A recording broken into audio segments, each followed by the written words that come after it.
Iba iba wa, iba ṣe iba o. Iba iba wa, iba ṣe iba o. Oye oye, iba ṣe iba o. Oye oye, iba ṣe iba o. Iba iba wa, iba ṣe iba o.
Cumprimento no dia de hoje todos vocês, cumprimento o Ori de cada um de vocês, em nome de Odun Merinlá, em nome de Sonhado, que traga ao caminho de cada um realização, bom êxito, boa sorte a todos aqueles que aqui vieram hoje, né, onde ela cumpre seus 14 anos, seu Odun Merinlá.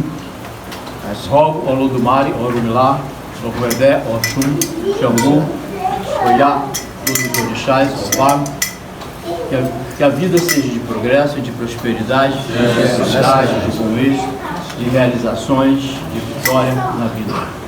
E isso aí, você no qual cumpre dentro do seu Odun Orixá, lhe traga realizações, proporções, equilíbrio, tranquilidade, alegria e felicidade. Cumprimento a todos vocês que estão aqui nessa noite, que vieram, né, de suas casas com boa vontade, com alegria, com felicidade. Rogo ao Odun Merinlá, rogo ao Ebé, rogo ao Egungun, o Budô, todos eles mulher, que abençoe a chegada de vocês, também que abençoe o caminho e a permanência de todos que aqui estão nesse local, que há de ser de tranquilidade, de alegria, de boa sorte, de realização. Bom isso, querido.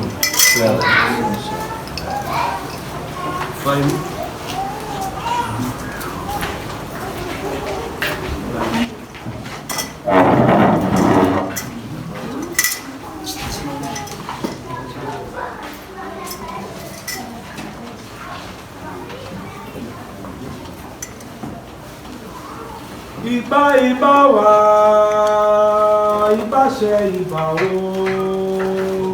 Iba iba wa, iba ṣe iba o. Oye oye, iba ṣe iba o. Oye oye, iba ṣe iba o.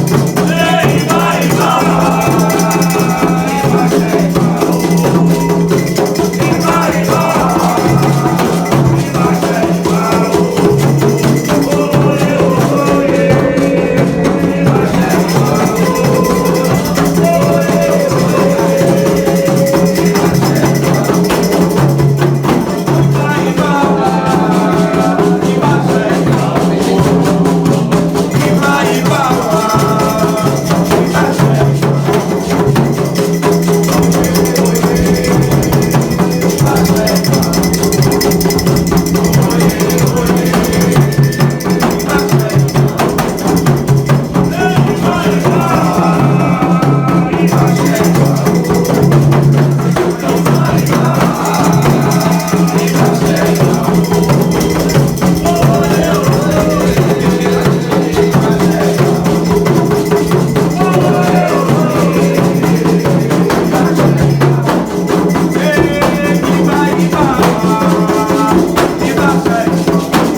Viu? Que onde tem bebida tem confusão. A gente jogar a bebida no chão, não vai ter confusão na vida. Vai ter alegria, felicidade. Embaixo, bolinho, embaixo. E a pouco ele chega, o rio, ele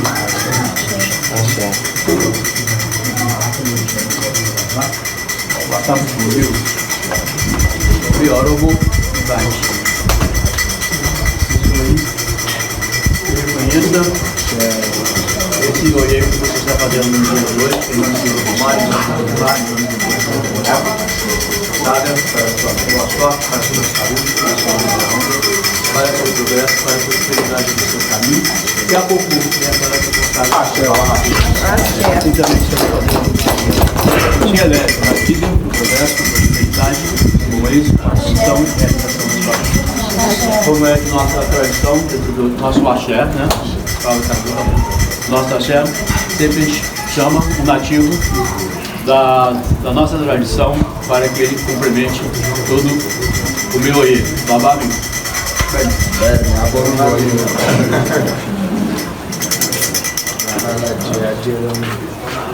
Como chamar no português? Benção, pai. Benção, minha mãe. Eu falo muito português, né? Bom, eu vou do meu tempo, do Yoruba. Iyalorisa, agora vou ir lá. Wọ́n ní aṣọ ọdún mọ́nú làwọn aṣọ ọdún mọ́nú. Aṣọ òmùlò làwọn aṣọ òmùlò. Lágbára ilé ẹ̀ ti ṣe yẹ tún ṣe mí. Wọ́n ní amóyè yìí jẹ́ ìwò ìlọ, ìwò pópó ìwò ìlọ, ètò ìṣe lónìí lágbára àwọn tó ní láti wọn máa ń ṣe láṣẹ. Ẹ̀rí bá ti ṣe ẹ̀rọ náà pé bàbá ẹ̀ lónìí. Ìgbà àwọn bàbá mi tó dúró báyìí lónìí o, ìgbà àwọn ìyá mi náà, ìgbà ọmọdé ìbọ̀ bàbá báyìí, ìgbà àwọn tó nílé ayé o, ìgbà àwọn ìyá lójú ni wọ́n nígbà. Kàgbó báyìí. Wọ́n ní ọwọ́ torí ó rí ọkí àtàpà kò rágbàdo òjò sámúlùkúmùlù adífáfó péjọ tó lọ gbọ́mọ rẹ̀ sórí àjàbọ̀. Wọ́n nítorí kí iná nítorí tó lágbára Elédùmarè báyìí gbogbo abá ìfọ àwọn adélébà gbogbo àwọn adélébà kò ní bá kò ìtẹ́ wá jẹ báyìí lónìí báyìí ìyá mi bá kò ní bá lágbára àwọn tó ní láyé báyìí kò ní balẹ̀ báyìí gbogbo tó bá ti náwó báyìí bá wọn náwó bẹ̀ báyìí o ẹ̀ta báyìí ló ń tà kọ́mọ ẹranko tó tà lọ́jà ẹ̀rí ti ń ṣe báyìí lónìí. Wọ́n lójú báyìí kì í tinú alẹ́ ìdí báyìí lẹ̀kẹ̀ lọ́wọ́ bẹ́ẹ̀ ojú kì í ti o ìyá olómi bẹ́ẹ̀ kò mi ojú òní tì yín báyìí o Ifá gbé Ọ̀rúnmìlà gbé yan Ọbàtálá àṣà gbé Ọ̀ṣun ṣẹ̀ǹgẹ̀ sí olóyè àlọ́ gbé báyìí tí mọ́jà gbé yan Ògún látàrí ọ̀sìn mọ́lò lómi nífẹ̀ẹ́dẹ̀ wá gbé Ṣàngó Olúkòso àyàrá àánú alábàámbẹ́ ọkọ̀ á gbé yín báyìí lónìí báyìí ẹgbẹ́ ọ̀run wá gbé yín báyìí ẹni ṣe láṣẹ tí o ẹni náà kọ tẹfẹ tó nù. Wọ́n ní gbogbo ara báyìí ní ṣẹṣẹ fún fi ń ṣáájú etí ẹ báyìí lónìí báyìí ẹ fi ti ń ṣáájú o inú yá dùn báyìí lọ́la bàbá wa bàbá Ọ̀ṣun gbogbo Brasil bàbá Elias ìrèké ní ìrèké ìrèké ta kọ́ sófin amọ̀ yín lórí báyìí lónìí báyìí gbogbo ọ̀nà yín báyìí kò ní dàrú báyìí ẹ máa rí náà ẹ máa rí lò báyìí. Wọ́n ní fàdùsáyé mi ẹlẹ́dà kó má máa kóró fàdùsáyé mi ẹlẹ́dà kó má máa kóró òjò tó rọ̀ ṣe wúro tó rọ̀ ṣe èdè.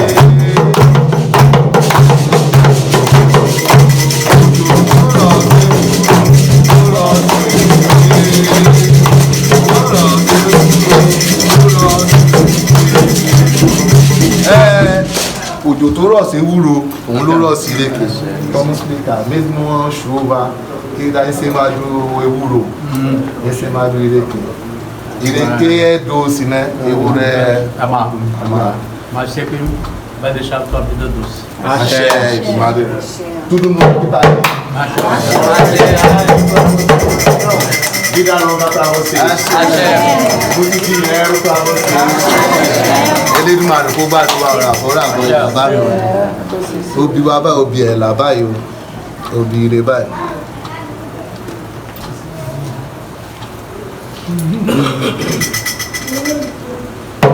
Ìyá olómi kọ́ obì. Ọyẹ, màmá ọ̀. Mo ní ẹrú ẹ̀ ń bà bí eléyìí wọ́rọ̀ yèyí yóò. Ẹrú ẹ̀ ń bà bí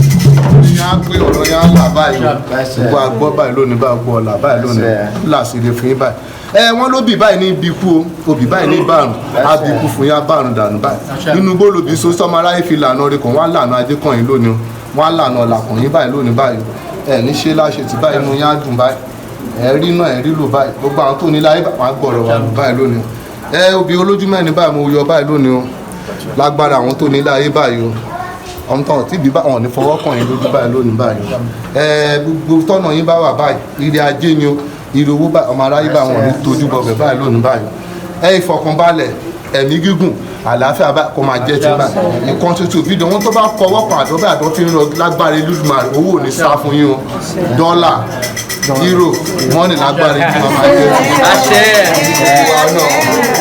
omi rèé báyìí lónìí báyìí omi la fi kún bì báyìí lónìí ìyá mi báyìí wọ́n á lómi báyìí ò ní kanlẹ̀ báyìí kó má nípa báyìí kó nípa adé kó nípa ọ̀rọ̀ báyìí lónìí obì ẹ̀là báyìí lóbi wa báyìí obì àpàyè báyìí lónìí orí yóò ní gbà bọ̀dẹ̀ báyìí lónìí báyìí ó ṣe o.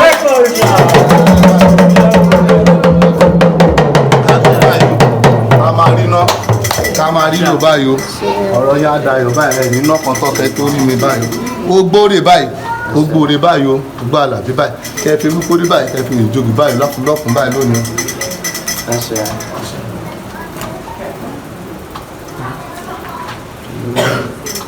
Obìnrin àṣẹ o ta owó ibi dọ́là. ìyá mi ọ̀rọ̀ yá dayọ̀ bẹ́ẹ̀ ní ṣe láṣẹ.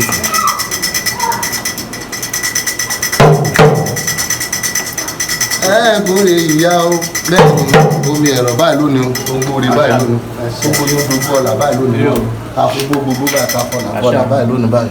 bẹ́ẹ̀ ni o. Gbóòrè yèyé o gbóòrè yèyé o gbóòrè màmá gbóòrè màmá ọlọ́mọ ìyá o ọlọ́mọ ìyá ọlọ́mọ ìyá o.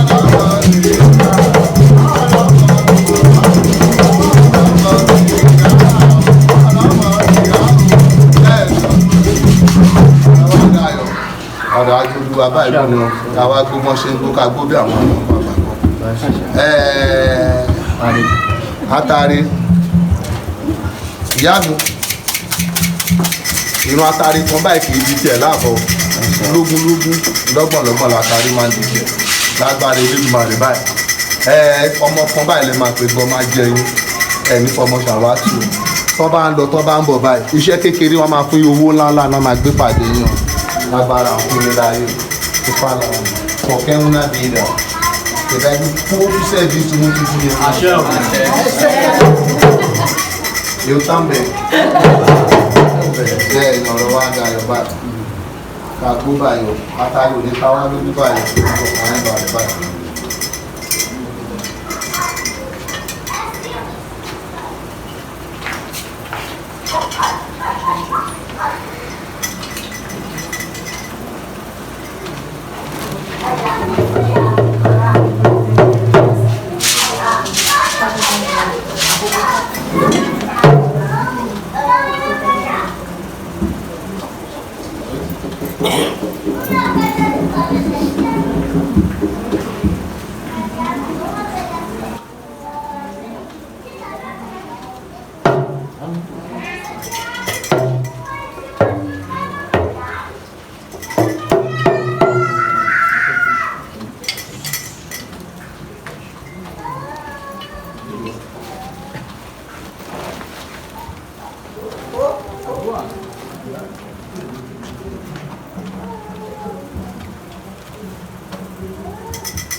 owó ìyá mọ ní lórí báyìí lórí báyìí ọ̀sẹ̀ tí bàbá wa ti ṣe lórí kan ṣiṣẹ́ lápapọ̀ báyìí tàbí ṣé láṣetò ọ̀nà yẹn á máa dùn báyìí ẹ̀wọ̀n yẹn á máa dà rẹ̀ báyìí ẹ̀wà gbó ẹ̀wà dúná báyìí ọ̀tá nínú ọ̀pọ̀ káyìí.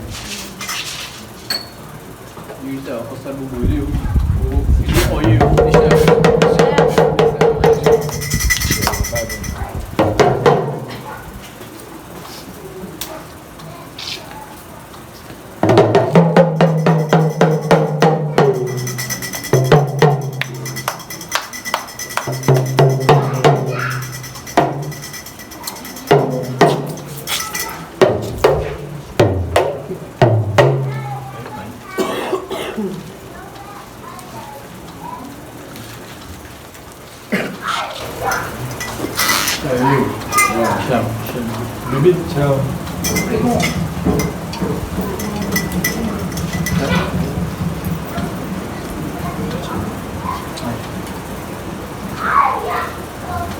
Àṣẹ òrìṣà lẹ́wìn. Àṣẹ òrìṣà lẹ́nu mi. Àṣẹ òrìṣà lẹ́nu mi o. Àṣẹ òrìṣà lẹ́nu mi. Irúmọlẹ̀ àgbà. Àṣẹ òrìṣà ẹnu mi. Àṣẹ òrìṣà gbogbo rí o. Àṣẹ o. Àṣẹ o. Àṣẹ. Para a sua sorte, para a sua Àṣẹ. Àṣẹ o. Desde o que Yorùbá não existe outra seleção que não seja correspondendo ao concurso. Alguém outra faça, não sei, só conhecer espiritual. Então é o que eu sei, é o que eu faço. Saúde, Àṣẹ o. Yèyé olómi. Ọ̀rọ̀ yẹn á dayọ̀. Wọ́n lẹ́nu ọtí kì í tí o, ẹnu bàbá kì í bà. Gbogbo etí bàbá wa, bàbá Ọ̀ṣun Brasil, bàbá Elias ti sọ báyìí lónìí báyìí. A bá yín lórí mo báyìí lónìí. Àwọn akọni tó wà wájú, àwọn akọni tó wà lẹ́yìn. Ọláwọn ìyàwó láwọn bàbá wa tó dúró náà ní fìgbà sẹ́yìn. Wọ́n lọ́wọ́ ọmọ ọwọ́ kì í kú lójú ọwọ́, ọmọ ẹsẹ̀ báyìí kì í kú lójú ẹsẹ̀ báyìí. Ẹ̀mí ṣe láti tó bá pẹ́ tà báyìí tó ń tà fún ọmọ ẹranko tó tà fún ní ṣe báyìí lónìí. Mo ní bẹ́ẹ̀ báyìí.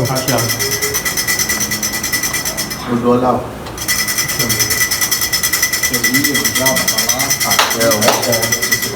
Ẹ̀yin àgbàgbà òṣèlú wa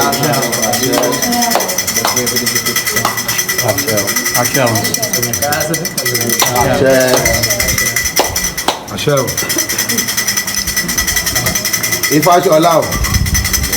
Ifáṣọlá o, àwò yá àdùn ní o. Bẹ́ẹ̀ ni Ifá o.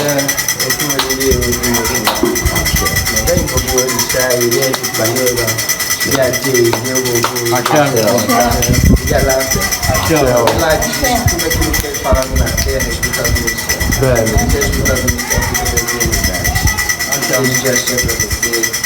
Yóò ti sọ́ọ̀tì láìṣẹ́ ní.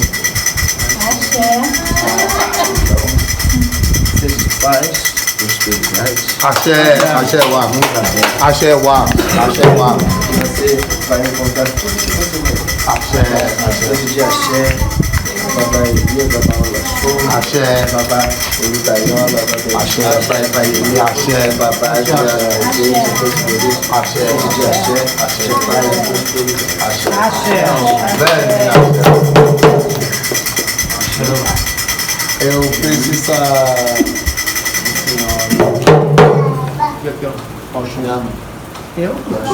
èyí Ọ̀ṣun èyí Ọ̀ṣun oore yèyé o wọ́n ní Ọ̀ṣun ló gbé mi wá òwe Ọ̀ṣun ló gbé mi wá òwà èmi ò mọ̀ pé Ọ̀ṣun ló gbé mi wá wá ìyá olóògùn.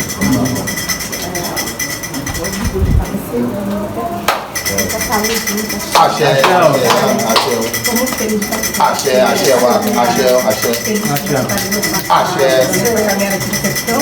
Axé, Por estar participando desse momento. Axé. Assim como é presente na minha vida, seja presente na sua casa. Axé, ó. Que eu seja uma boa mulher, você abraça com carinho, sabedoria, tem uma dessa sabedoria.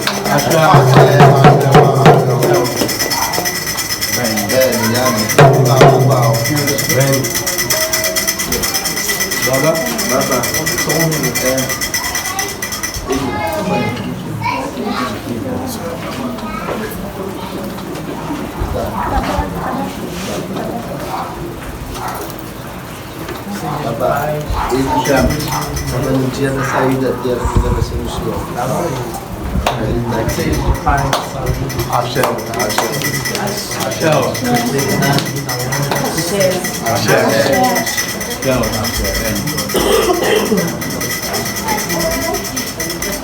Babá.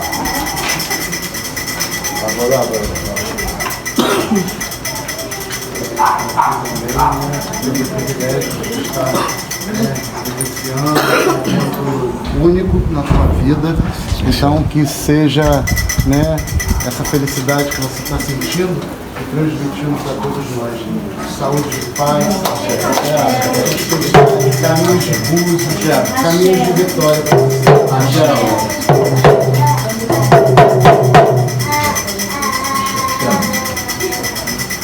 Não caiu, né, meu? Como é que fala? Isso aqui é de ouro, né? Orelha de ouro.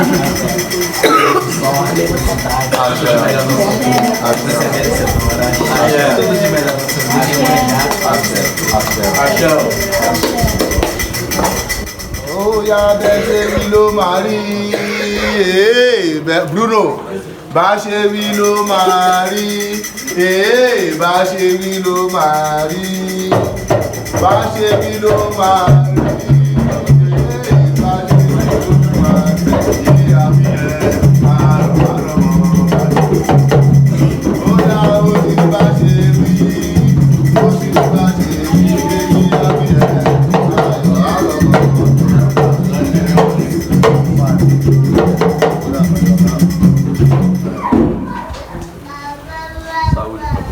Axé. Axé.